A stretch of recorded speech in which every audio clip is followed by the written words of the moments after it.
Sumber pendapatan daerah atau SPD merupakan jenis pendapatan yang didapatkan oleh pemerintah daerah yang mencakup berbagai macam sumber pendapatan lokal. SPD sangat penting bagi pemerintah daerah dalam mengelola keuangan dan menciptakan anggaran pendapatan dan belanja daerah atau disebut APBD.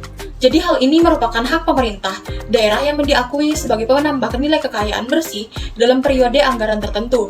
Pendapatan ini mencakup semua penerimaan uang yang masuk ke dalam rekening kas umum daerah dan tidak perlu dibayar kembali oleh daerah. Di Indonesia, terdapat beberapa contoh kasus hukum terkait masalah sumber pendapatan daerah. Yang pertama, yaitu korupsi pajak di Kalimantan Barat. Terdapat seorang staf pada unit instalasi pendapatan daerah yang telah ditetapkan sebagai tersangka dalam kasus dugaan korupsi terkait penyalahgunaan penerimaan pajak dari tahun 2017 hingga 2020. Kerugian keuangan negara akibat tindakan ini diperkirakan mencapai lebih dari 1,5 miliar rupiah. Dan kasus ini menunjukkan perlunya pengawasan yang ketat terhadap pengelolaan pendapatan daerah untuk mencegah korupsi.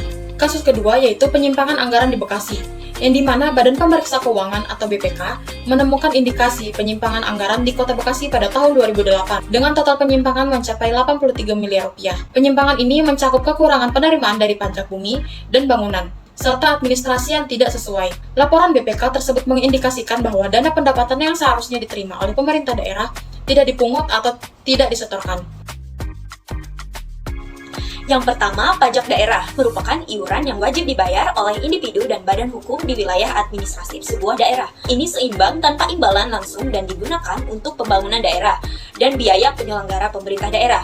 Contoh pajak daerah di Indonesia adalah pajak tanah dan bangunan, pajak kendaraan bermotor, dan pajak harta. Yang kedua, retribusi daerah merupakan pembayaran jasa dan izin tertentu yang khusus disediakan atau diberikan oleh pemerintah daerah. Retribusi daerah digunakan untuk kepentingan badan dan pribadi, serta dibagi menjadi beberapa jenis seperti retribusi jasa, usaha, dan perizinan tertentu. Di Indonesia, contoh retribusi daerah adalah biaya parkir, izin operasional bisnis, dan biaya lisensi usaha. Ketiga, hasil pengelolaan kekayaan daerah merupakan pendapatan yang diperoleh dari hasil pengelolaan kekayaan milik daerah yang dipisahkan, termasuk potongan dan komisi dari penjualan barang atau jasa daerah, selisih nilai tukar rupiah dan mata uang asing, pemanfaatan kekayaan daerah yang tidak dipisahkan, dan hasil penjualan kekayaan daerah yang tidak bisa dipisahkan. Contohnya, misalkan hasil penjualan properti milik pemerintah daerah seperti gedung perkantor atau bangunan wisata. Selain itu, penerimaan giro dari transaksi keuangan resmi juga masuk dalam kategori ini. Yang terakhir, pendapatan transfer merupakan jenis pendapatan yang diterima oleh daerah dari pelaporan lain seperti dana perimbangan bagi hasil pajak dan alokasi umum dari pemerintah pusat. Contohnya, dana perimbangan yang dialokasikan kepada provinsi dan kabupaten atau kota berdasarkan Undang-Undang Nomor 23 Tahun 2014 tentang Undang-Undang Dana Perimbangan antara pusat dan daerah.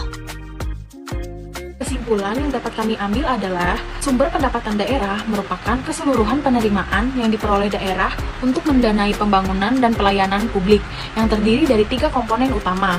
Pertama, pendapatan asli daerah atau PAD yang mencakup pajak daerah, retribusi daerah, hasil pengelolaan kekayaan daerah yang dipisahkan, dan lain-lain. Kedua, dana perimbangan yang terdiri dari dana bagi hasil atau DBH, dana alokasi umum atau DAU, dan dana alokasi khusus atau DAK, berfungsi sebagai instrumen pemerataan keuangan antar daerah dan mendukung pelaksanaan desentralisasi fiskal. Ketiga, lain-lain pendapatan daerah yang sah meliputi hibah, dana darurat, dan dana penyesuaian yang memberikan dukungan tambahan untuk kebutuhan khusus dan situasi darurat. Keberhasilan pengelolaan sumber pendapatan daerah bergantung pada optimalisasi pemungutan, efisiensi pengelolaan, dan inovasi dalam pengembangan sumber-sumber baru, dengan tetap memperhatikan prinsip-prinsip transparansi dan akuntabilitas. Sinergi antara pemerintah pusat, daerah, dan partisipasi masyarakat menjadi kunci dalam memastikan keberlanjutan dan efektivitas pendapatan daerah untuk mendukung pembangunan dan kesejahteraan masyarakat. Berdasarkan kesimpulan tersebut, di sini kami menyarankan beberapa langkah penting untuk meningkatkan pendapatan daerah. Pemerintah daerah perlu mengembangkan sistem perpajakan dan retribusi yang lebih modern dan mudah diakses masyarakat, misalnya dengan membuat aplikasi pembayaran pajak online atau sistem pembayaran digital. Hal ini akan memudahkan masyarakat membayar pajak dan retribusi sekaligus meningkatkan pendapatan daerah. Selain itu, pemerintah daerah sebaiknya lebih aktif menggali potensi ekonomi wilayahnya dengan mengembangkan objek wisata, sentra industri kecil, atau pasar tradisional modern yang dapat menarik pengunjung dan menghasilkan pendapatan. Perusahaan daerah juga perlu dikelola secara profesional agar dapat memberikan kontribusi yang lebih besar pada pendapatan daerah. Untuk dana perimbangan dari pemerintahan pusat, pemerintah daerah perlu menyusun proposal dan perencanaan yang matang agar dana yang diterima dapat dimanfaatkan secara efektif. Penting juga untuk meningkatkan kemampuan pegawai dalam mengelola keuangan daerah melalui pelatihan dan pendampingan. Transparansi penggunaan dana harus juga dijaga dengan melaporkan secara rutin kepada masyarakat melalui media yang mudah diakses. Yang tak kalah penting adalah melibatkan masyarakat dalam pengawasan dan pemanfaatan dana daerah.